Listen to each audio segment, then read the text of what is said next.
far superior to the American.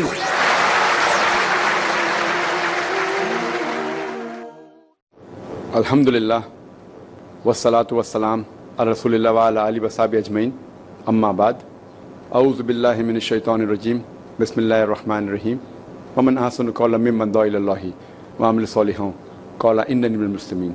Rabbi shrah li sadri wa yassir li amri wahlul 'uqdatam min lisani yafqahu qawli. সবাইকে স্বাগত জানাই Islamic সম্ভাষণে। আসসালামু আলাইকুম ওয়া রাহমাতুল্লাহি ওয়া বারাকাতুহু। আল্লাহর দয়া, শান্তি ও রহমত আপনাদের সবার উপর বর্ষিত হোক। আপনারা ইসলাম ও কম্পারেটিভ রিলিজিয়নের উপরে যে কোনো প্রশ্ন করতে পারেন। যদি কেউ প্রশ্ন করতে চান তাহলে করতে পারেন। হ্যাঁ ভাই। আসসালামু আলাইকুম। ওয়ালাইকুম আসসালাম রহমতুল্লাহ। কিছুদিন আগে ডেনমার্কে একটা ঘটনা ঘটেছিল কিছু কার্টুন নিয়ে। পৃথিবী জুড়ে সবাই এটা নিন্দা করেছিল। সেখানে নবী মুহাম্মদ সাল্লাল্লাহু আলাইহি সাল্লামকে ব্যঙ্গ করে কিছু কার্টুন ছাপা হয়েছিল। আর এখানে আমাদের কি করা উচিত যখন এমন ঘটনা ঘটে যেটা আমাদের জন্য অপমানজনক? এরকম একটা ঘটনা ঘটেছিল কয়েক মাস আগে ডেনমার্কে, তারপর কয়েক সপ্তাহ আগে আবার ছাপানো হয়েছে নবীজির বিরুদ্ধে। ঘটনাটা এরকম যে 2005 সালের 30শে সেপ্টেম্বর একটা ড্যানিশ খবরের কাগজে ছাপা হয়েছিল 12টা কার্টুন নবীজি মুহাম্মদ সাল্লাল্লাহু আলাইহি ওয়াসাল্লামের ক্যারিকেচার, যেগুলো ব্যঙ্গ করে আঁকা হয়েছিল, অপমানজনক ছিল। কার্টুনগুলো নবীজিকে অবমাননা করেছিল। একটা কার্টুনে ছিল তিনি একটা পাগড়ি পরে আছেন, তার উপরে একটা টাইম বোম। এছাড়া বাকি কার্টুনগুলো একই রকম ছিল। আপনার প্রশ্ন ছিল যে আমরা মুসলিমরা এসব ক্ষেত্রে কিভাবে আমাদের প্রতিক্রিয়া জানাবো। এরকম ঘটনা আগেও ঘটেছে। সালমান রুশদিকে নিয়ে এমন হয়েছে, তাসলিমা নাসরিনকে নিয়েও হয়েছে, আমেরিকাতেও এমন হয়েছে, নবীজিকে ব্যঙ্গ করা হয়েছিল। আর টাইম ম্যাগাজিনে ছাপানো একটা রিপোর্ট অনুযায়ী ছাপানো হয়েছিল 1979 সালের 16 এপ্রিলে যে গত 150 বছরের মধ্যে 1800 থেকে 1950 সালের মধ্যে ইসলামের বিরুদ্ধে 60,000-এর বেশি বই লেখা হয়েছে। তার মানে প্রতিদিন একটারও বেশি বই লেখা হয়েছে এই 150 বছরের মধ্যে। 9/11-এর পরে এই জিনিসটা অনেক বেড়ে গেছে। হয়তো একদিনে কয়েকটা বই লেখা হয়েছে। প্রত্যেকদিন অনেক আর্টিকেলও ছাপা হয় পুরো পৃথিবী জুড়ে। হতে পারে ইন্টারনেটে, হতে পারে খবরের কাগজে, হতে পারে স্যাটেলাইট চ্যানেলে, অথবা হতে পারে কোনো বই বা বুকলেট। এটার পরিমাণ অনেক বেড়ে গেছে। এখন মুসলিমরা কিভাবে জবাব দেবে যখন যখন এরকম অপমানজনক কিছু মিডিয়ায় প্রচার করা হয়, হতে পারে টেলিভিশনে, হতে পারে প্রিন্ট মিডিয়ায় ইত্যাদি, সেখানে হয়তো আমাদের নবীজিকে অপমান করা হচ্ছে। মুসলিমরা কিভাবে প্রতিবাদ জানাবে? এখানে এক একজন এক এক মত দেবেন। তবে আমার কাছে জিজ্ঞেস করলে আমি বলবো, যদি আপনি সামগ্রিকভাবে দেখেন মুসলিমরা যেভাবে প্রতিবাদ জানাতে পারে, এ ধরনের ঘটনা ঘটলে, ইসলামের বিরুদ্ধে অপমানজনক কিছু প্রচার করা হলে, নবীজিকে ব্যঙ্গ করা হলে, প্রতিবাদের পদ্ধতিকে মোট 6 ভাগে ভাগ করা যায়। কিভাবে জবাব দেবেন? প্রথম পদ্ধতিটা হলো মিডিয়ায় উত্তর দেয়া। ভুল ধারণাটা ভাঙার চেষ্টা করেন। আর স্যাটেলাইট টেলিভিশন এজন্য খুব ভালো একটা মিডিয়া। এছাড়াও আছে খবরের কাগজ, ম্যাগাজিন, বই লিখতে পারেন, ইন্টারনেটে লিখতে পারেন, বুকলেট বিলি করতে পারেন। তাহলে 1 নম্বর, মিডিয়ায় উত্তর দেন, ভুল ধারণাটা ভেঙে দেন।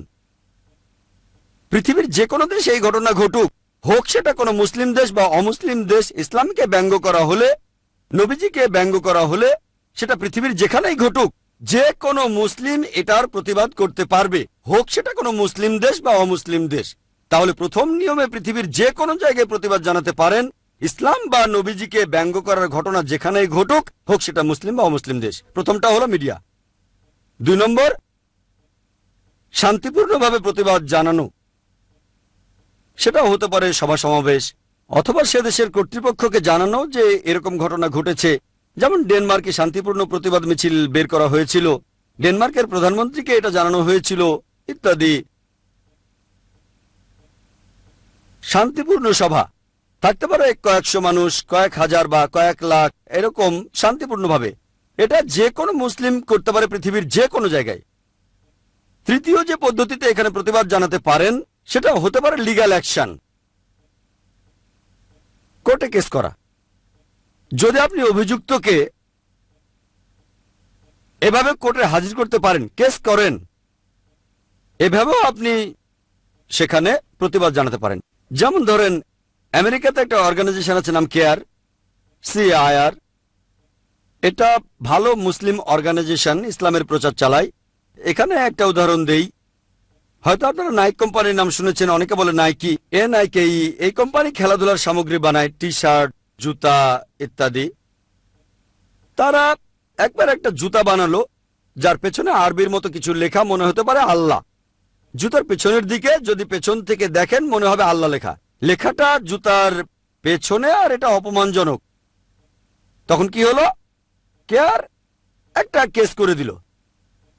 কেসটা কোর্টে যাওয়ার আগেই জুতার কোম্পানি মধ্যস্থতা করেছিল। তারা $17 মিলিয়ন জরিমানা দিয়েছিল। এরকমই হবে বোধহয় $17 মিলিয়ন। কেয়ার সেই টাকা দিয়ে সেখানকার মুসলিমদের জন্য অনেক কাজ করেছিল। তারা মুসলিমদের জন্য পার্ক বানিয়েছিল, স্কুল বানিয়েছিল। এরকমই এই কেয়ার কোম্পানি একটা মুসলিম অর্গানাইজেশন কেস করলো। তবে কেসটা কোর্টে যায়নি, কারণ তাহলে আরো জরিমানা হতো। বাইরে মধ্যস্থতা হয়েছিল। সে যাই হোক, হতে পারে তারা কোর্টের আদেশে জরিমানা দিল বা মধ্যস্থতা হলো। জরিমানা দিয়েছিল $17 মিলিয়ন। মাশাআল্লাহ, টাকার পরিমাণ অনেক অনেক টাকা, 80 কোটি রুপিরও বেশি। চিন্তা করতে পারেন, $17 মিলিয়ন। জুতোগুলো সরিয়ে ফেললো নাইকি কোম্পানি, জুতোগুলো সরিয়ে ফেললো, নতুন আর বানালো না। এরকম লিগ্যাল অ্যাকশন। তাহলে এরকম কোনো ঘটনা ঘটলে কোর্টে গিয়ে কেস করতে পারেন। তবে কিছু দেশে কাজ হবে না, যেমন ইন্ডিয়ায় কেস করে ফল পাওয়ার সম্ভাবনা খুবই কম। অবস্থা এরকম যে কেস চলবে 10 বছর বা 20 বছর। তাহলে দেশটাকেও দেখতে হবে। আমেরিকায় আইন খুবই কড়া, নিয়ম কানুন আছে, ফলও পেতে পারেন। এটা পরিস্থিতি বলে দেবে। প্রথম আর দ্বিতীয় পদ্ধতিটা পৃথিবীর যে কোনো জায়গায় করা যায়। মিডিয়ায় উত্তর দেয়া, ভুল ধারণা ভেঙে দেয়া, চিঠি লেখা, বই ছাপানো যে আমাদের নবীজি সাল্লাল্লাহু আলাইহি সাল্লাম আসলে কেমন ছিলেন। 2 নম্বর শান্তিপূর্ণ প্রতিবাদ। 3 নম্বর লিগ্যাল অ্যাকশন, কোর্টে কেস করা। সেই দেশে কেস করে যদি লাভ হয়, লাভ না হলেও অন্তত চেষ্টা করে দেখতে পারেন। এভাবে মানুষকে সচেতন করার চেষ্টা করেন। 4 নম্বর পদ্ধতিটা অর্থনৈতিকভাবে চাপ দেয়া অথবা ব্যবসায়িক চাপ। এটা হয়তো সব দেশে প্রয়োগ করা যাবে না, তবে এটা করতে পারেন যে সেই দেশের পণ্য সামগ্রী যেগুলো বয়কট করা যেতে পারে, যদি সে দেশে ঘটনা ঘটে, অথবা ধরেন সে দেশের প্রধানমন্ত্রী এটা নিন্দা করছে না, সমর্থন করছে, তার মানে তিনিও এটার একটা অংশ, তাহলে বয়কট করেন। যেমন আপনারা হয়তো জানেন, উপসাগরীয় যুদ্ধের সময় মধ্যপ্রাচ্যের অনেক দেশে আমেরিকান পণ্য সামগ্রী বয়কট করা হয়েছিল। সে সময় আমেরিকার অর্থনৈতিক অনেক ক্ষতি হয়েছিল। এটা হলো অর্থনৈতিক চাপ দেয়া বা পণ্য বয়কট করা। এটাতে কেউ আপত্তি জানাবে না। তবে এটাও পরিস্থিতির উপর নির্ভর করে। ধরেন এখন বললাম আমরা আমেরিকার পণ্য বয়কট করব, কিন্তু আমরা সংখ্যায় কম, কোনো লাভ হবে না। যদি এটা ফলপ্রসূ হয়, অর্থনীতিতে প্রভাব ফেলে, করেন। এটা হলো 4র্থ পদ্ধতি। 5ম হতে পারে রাজনৈতিক চাপ দেয়া। রাজনৈতিক চাপ মানে সমস্ত মুসলিম দেশগুলো তারা একসাথে হয়ে তখন সেই দেশের প্রধানকে তারা জানাবে যে এটা বন্ধ করতে হবে, না হলে আমাদের দেশ থেকে আপনাদের এম্বাসি তুলে দেব, রাষ্ট্রদূতদের ফিরিয়ে নেব ইত্যাদি। তাহলে এটা হলো 5 নম্বর পদ্ধতি, রাজনৈতিক চাপ সরাসরি। প্রধানমন্ত্রীরা আলোচনা করবেন, প্রেসিডেন্টরা আলোচনা করবেন, রাজনৈতিক আলোচনা যে এই কাজ বন্ধ করতে হবে, ক্ষমা চাইতে হবে, তা না হলে রাজনৈতিকভাবে বয়কট করা হবে। সর্বশেষ 6 নম্বর পদ্ধতি, প্রতিবাদ করা বা এমন কিছু আঘাত করে। যেমন ধরেন লোকজন এমন করলো যে আগুন ধরিয়ে দিল, এম্বাসিতে পাথর মারলো, কেউ হয়তো এমন কাজ করলো যে একটা বোমা ফাটিয়ে দিল। এমন হচ্ছে। প্রথম 5টা পদ্ধতিতে কোনো সমস্যা নেই, কেউ আপত্তি জানাবে না। মানুষ এভাবে প্রতিবাদ জানাচ্ছে, আপত্তি জানাবে কেন? এটা বাক স্বাধীনতা। তাহলে আমাদেরও উত্তর দেওয়ার স্বাধীনতা আছে। সে যদি আপনার শত্রুও হয়, ধরেন কেউ নবীজির বিরুদ্ধে বই লিখেছে, আপনি মিডিয়ায় প্রতিবাদ জানালেন, সে আপত্তি জানাবে না। এই 6 নম্বর পদ্ধতিতে যদি বিক্ষোভ প্রদর্শন করেন, এটা যদি খুব মারাত্মক না হয়, কিছু মনে করবে না, যদি সেটা ক্ষতিকর কিছু না হয়, যেমন ফ্ল্যাগ পুড়িয়ে দিলাম, কাজ হতে পারে নাও হতে পারে, তবে আপত্তি করবে না। 6 নম্বর পদ্ধতিতে বিক্ষোভ প্রদর্শন এমন হলে সমস্যা নেই। তবে যদি এমন হয় সেই দেশের কাউকে ধরলেন, তাকে আটক করে রাখলেন, তারপর অত্যাচার করলেন অথবা মেরে ফেললেন, ইসলাম এটা নিষিদ্ধ। একজন আমেরিকানকে কিডন্যাপ করলাম, এবার তাকে মেরে ফেলবো অথবা আমি একটা বোমা ফাটাবো, ইসলাম এটা নিষিদ্ধ। প্রথম 5টা পদ্ধতির কথা যদি বলেন, মুসলিমরা আপত্তি করবে না, অমুসলিমরা আপত্তি করবে না। 6 নম্বরটা শক্তি প্রয়োগ করা, ফ্ল্যাগ পুড়িয়ে দেয়া, কুশপুত্তলিকা পোড়ানো, বেশিরভাগ মানুষ আপত্তি করবে না, ইসলামও এটাকে পুরোপুরি হারাম বলবে না। তবে 6 নম্বর পদ্ধতিটা যদি মারাত্মক হয়ে যায়, যে নিরীহ কাউকে ধরলেন আর মেরে ফেললেন, আল্লাহ পবিত্র কোরআনে সূরা মাইদার 32 নম্বর আয়াতে বলেছেন, যদি কেউ কোনো মানুষকে হত্যা করে, যদি সেটা খুনের অপরাধ বা বিশৃঙ্খলা করার অপরাধ না হয় তাহলে সে যেন পুরো মানুষ জাতিকে হত্যা করলো। যদি কোনো মানুষকে মেরে ফেলেন, হোক মুসলিম বা অমুসলিম, যদি সেটা খুন বা বিশৃঙ্খলা করার অপরাধে না হয় তাহলে আপনি পুরো মানুষ জাতিকেই হত্যা করলেন। আর যদি কাউকে বাঁচান তাহলে পুরো মানুষ জাতিকে বাঁচালেন। যদি সত্যিকারের দায়ী লোকদের ধরতে পারেন তাহলে সেটা আলাদা কথা, কিন্তু কোন দেশের নিরীহ কোনো লোককে ধরলেন, ইসলাম এটা সম্পূর্ণ নিষিদ্ধ। যদি আপনি আসল অপরাধীকে ধরতে পারেন, যদি সেটা ইসলামী দেশে হয়, তাহলে তাকে ইসলামী শরিয়া অনুযায়ী শাস্তি দেন, আমার আপত্তি থাকবে না। তাহলে মুসলিমরা এইভাবে প্রতিক্রিয়া জানাতে পারে। এখন এই ঘটনাটা ডেনমার্কে যেটা ঘটেছিল, আমাদের নবীজি সাল্লাল্লাহু সাল্লামের 12টা কার্টুন ছাপা হয়েছিল 2005-এর 30শে সেপ্টেম্বর একটা খবরের কাগজে, আর এটা ছিল ডেনমার্কের স্থানীয় কাগজ। তখন সেখানকার মুসলিম নেতারা তারা একসাথে হলো, এটা নিয়ে আলোচনা করলো। মুসলিম রাষ্ট্রদূতরা একসাথে হলো। 3 সপ্তাহ পরে তারা প্রধানমন্ত্রীর কাছে গেল। তারা সেখানে বলল এটা ঠিক না, অপমানজনক, বন্ধ করতে হবে। প্রধানমন্ত্রী হালকাভাবে নিলেন, কোনো পদক্ষেপে নিলেন না, তিনি গায়ে মাখলেন না। ঠিক আছে দেখবো, কিন্তু গায়ে মাখলেন না। 2006-এর 20শে জানুয়ারি, 3 মাস পরে এই কার্টুনগুলো ছাপানো হলো নরওয়েতে। তখন অনেক মুসলিমে আমাকে বলেছিল যে এটা কি ঠিক হচ্ছে, সবাই যেভাবে বিক্ষোভ জানাচ্ছে, প্রতিবাদ করছে, ইত্যাদি ইত্যাদি। আমি বলেছিলাম যে ছোট থাকতেই যদি এটাকে ছেটে না ফেলেন এটা বাড়তে থাকবে। তারপর এক সময় আমরা জানতে পারলাম এই ঘটনাটা জানুয়ারিতে ঘটার আগে সেপ্টেম্বর মাসে একবার ঘটে গেছে, আর সেখানকার মুসলিমরা শান্তিপূর্ণভাবে প্রধানমন্ত্রীর কাছে গিয়েছিল। তিনি বলেছিলেন এটা বাক স্বাধীনতা, আমি কি করব, ব্যাপারটা গায়ে মাখাননি। তারপর এই কার্টুনগুলো ইউরোপের আরেকটা দেশ নরওয়েতে ছাপানো হলো, নরওয়ের খবরের কাগজে ছাপলো। 2006-এর 20শে জানুয়ারি 4টা জার্মান পেপারে এই কার্টুনগুলো ছাপানো হলো। নবীজিকে ব্যঙ্গ করে ক্যারিকেচার, সবগুলো বর্ণনা দেব না, তাহলে অনেক সময় লেগে যাবে। এটুকু বলতে পারি যে একটা কার্টুনে আঁকা ছিল নবীজির মাথায় টাইম বোমা, একটা হাতে তরবারি, ইত্যাদি ইত্যাদি। সবগুলোর বর্ণনা দিচ্ছি না। এই কার্টুনগুলো আবার ছাপানো হলো, প্রথমে নরওয়েতে, তখনই খুব হইচই হলো। তারপরে জার্মানিতে 4টা জার্মান পেপারে ছাপানো হলো, তারপর ফ্রান্সে ছাপানো হলো, তারপর হাঙ্গেরিতেও ছাপানো হলো। তারপর মাত্র 1 সপ্তাহের মধ্যেই পুরো মুসলিম বিশ্বের সবাই এটার প্রতিবাদ জানালো, মাশাআল্লাহ। আর মুসলিমরা তখন প্রতিবাদ করেছিল 6টা পদ্ধতিতেই। মিডিয়াতে উত্তর দেওয়া হয়েছিল, ইন্টারনেটে এগুলো দেখবেন, উত্তরগুলো বিভিন্ন ম্যাগাজিনে দেখবেন, বিভিন্ন স্যাটেলাইট চ্যানেলে, মাশাআল্লাহ সবাই প্রতিবাদ করেছে। এরপর দ্বিতীয় পদ্ধতিটা শান্তিপূর্ণভাবে প্রতিবাদ, অনেক জায়গায় হয়েছে, অনেক জায়গায় শান্তিপূর্ণভাবে মিছিল করা হয়েছে, পাকিস্তান, বাংলাদেশ, ইন্দোনেশিয়া, মধ্যপ্রাচ্য, শান্তিপূর্ণ প্রতিবাদ। তৃতীয় পদ্ধতি লিগ্যাল অ্যাকশন নেয়া। আলহামদুলিল্লাহ তখন সৌদি আরবে 500-রও বেশি আইনজীবী একটা আন্তর্জাতিক কমিটির সুপারিশ করেছিল, ভবিষ্যতে যদি কেউ ইসলাম বা নবীজিকে ব্যঙ্গ করে তার বিরুদ্ধে আন্তর্জাতিক আদালতে মামলা করা হবে। এটা ছিল তৃতীয় পদ্ধতি। 4 নম্বর অর্থনৈতিকভাবে বয়কট করা। আর মাশাআল্লাহ অর্থনৈতিক চাপ, আর ঠিক তখনই পরিসংখ্যান বলে মধ্যপ্রাচ্যের দেশগুলো ডেনমার্কের পণ্য নিষিদ্ধ করেছিল। কুয়েত একাই প্রতি বছর ডেনমার্ক থেকে $170 মিলিয়ন পণ্য আমদানি করত। ডেনমার্ক প্রতি বছর শুধু কুয়েতে $170 মিলিয়ন পণ্য রপ্তানি করত, আর পুরো মধ্যপ্রাচ্যে প্রায় $800 মিলিয়ন। কিছু পরিসংখ্যান বলে বছরে $100 কোটি। চিন্তা করেন, প্রায় $800 মিলিয়ন লোকসান ডেনমার্কের জন্য প্রতি বছর, একটা বিশাল ক্ষতি। ডেনমার্ক দেশটাকে দেখেন, ছোট্ট একটা দেশ, এদের প্রধান পণ্য হলো দুগ্ধজাত পণ্য, দুধ, মাখন। শুধু মধ্যপ্রাচ্যে, মুসলিম সবগুলো দেশের কথা বলছি না, সবগুলোকে ধরলে কয়েকশো কোটি ডলার হবে।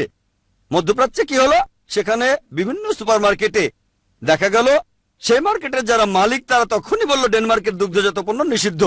এমন না তারা লোকসান করছে, লোকজন অন্য দেশের জিনিস কিনছে, ডেনমার্কেরটা না। এভাবে ডেনমার্কের লোকসান হলো। তখন তারা যেটা করলো যে ডেয়ারি প্রোডাক্ট কমিটি ডেনমার্কের প্রধানমন্ত্রীর কাছে গেল, প্রিন্ট মিডিয়ার কাছে গেল যে কি হচ্ছে।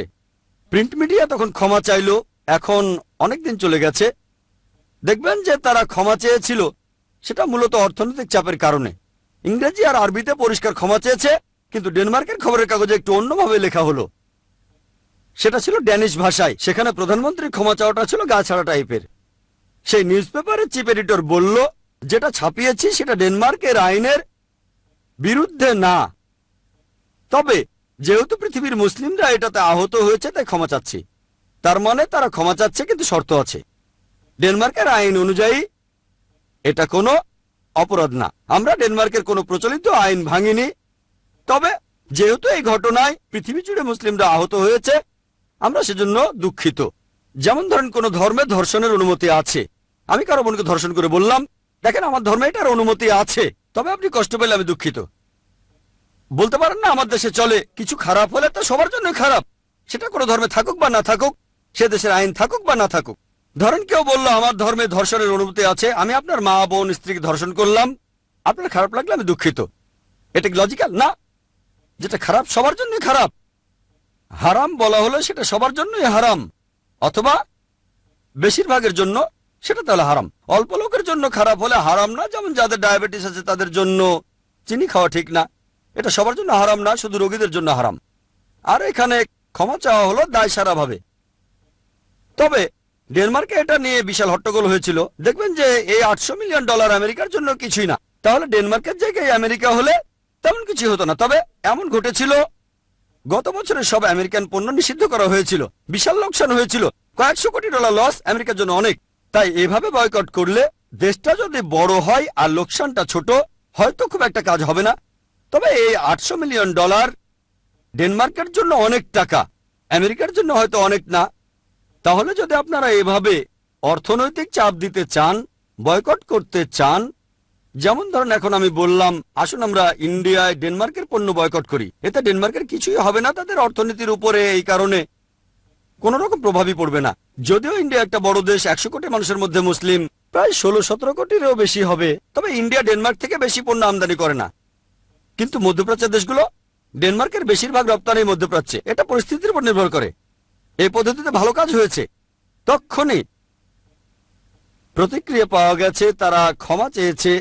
এবার রাজনৈতিক চাপের কথা বলি, 5 নম্বরটা রাজনৈতিক।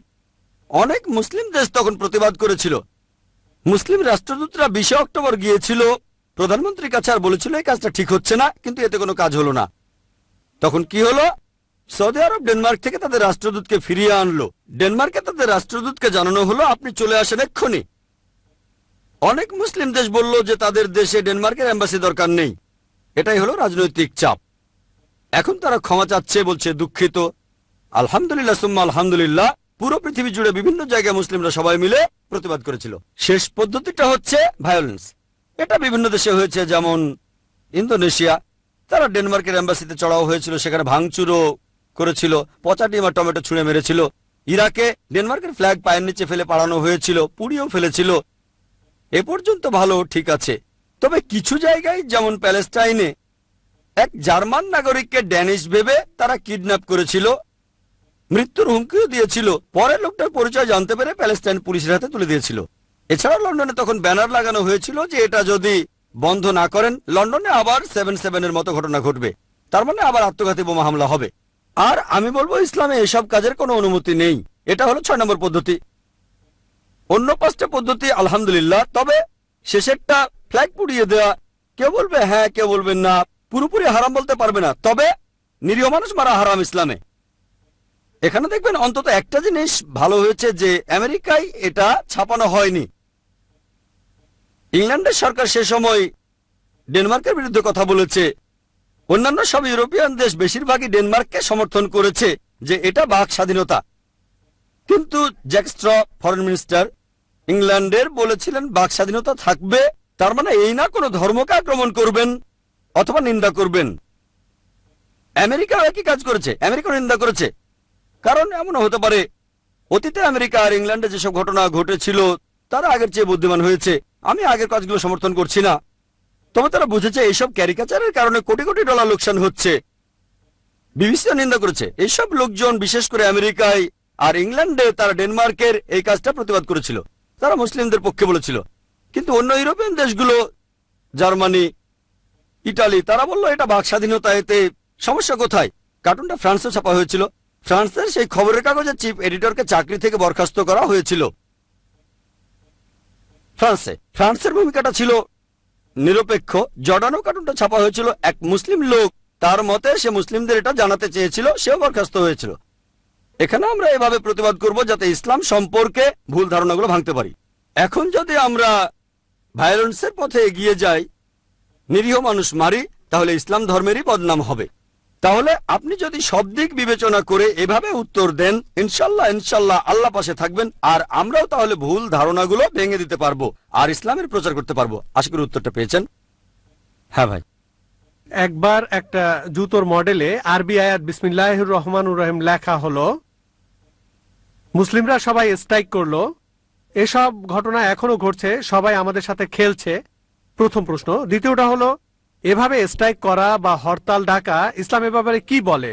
কারণ এখানে অনেকেই ক্ষতিগ্রস্ত হচ্ছে যারা সরাসরি জড়িত নয়। যে দোকানে পাথর মারা হয়েছে তারাও হয়তো সরাসরি এর সাথে জড়িত নয়। ইসলাম ধর্ম এ ব্যাপারে কি বলছে? ভাই আপনি প্রশ্ন করলেন আর এটার উত্তর আমি আগেই দিয়েছি। আমি একটা জেনারেল উত্তর দিয়েছি, সেই উত্তরটার মধ্যে সবকিছুই পড়ে, সালমান রুশদি, তাসলিমা নাসরিন আর আমেরিকা সবকিছু। আমার উত্তরটা ছিল সামগ্রিক। তারপরে ডেনমার্কের ছাপানো সেই কার্টুনগুলো নিয়েও আমি বলেছিলাম, সেখানে বলেছিলাম যে 6 নম্বর ছিল ভায়োলেন্স। এই ভায়োলেন্সের ব্যাপারে তখন আমি বলেছিলাম, ফ্ল্যাগ পুড়িয়ে দিলেন, লোকে আপত্তি করতে পারে, তবে এটাকে হারাম বলবে না। অথবা ঢিল মেরে জানালার কাজ ভাঙলেন, সেই দেশের এম্বাসির জানালা, যেটা অন্যায় করেছে, তবে অন্য কারো দোকানে আগুন ধরানোকে হারাম বলবো। অবশ্য যদি সেই ব্যাপারটার সাথে জড়িত কেউ, একেবারে সরাসরি জড়িত এমন কাউকে ধরতে পারেন, তাহলে ব্যাপারটা আলাদা। আপনি সেই দেশের কোন নাগরিককে কিডন্যাপ করে অত্যাচার করতে পারেন না, এটা হারাম। তাহলে দোকানে পাথর মারা এটা সম্পূর্ণ হারাম। যদি সেই দোকানদার অন্যায় কিছু করে, অন্যায় কিছু করেছে সেজন্য পাথর মারছেন, তাহলে ঠিক আছে, তবে অন্য কাউকে আক্রমণ করা ঠিক না। এখানে যেটা করতে পারেন, আমি আগেও বলেছি, যদি সেই দেশ দায়ী হয়, প্রধানমন্ত্রী এটাকে সমর্থন করে, তার মানে প্রধানমন্ত্রীও জড়িত। প্রধানমন্ত্রী দায়ী, সেজন্য নিরীহ নাগরিককে মারতে পারেন না।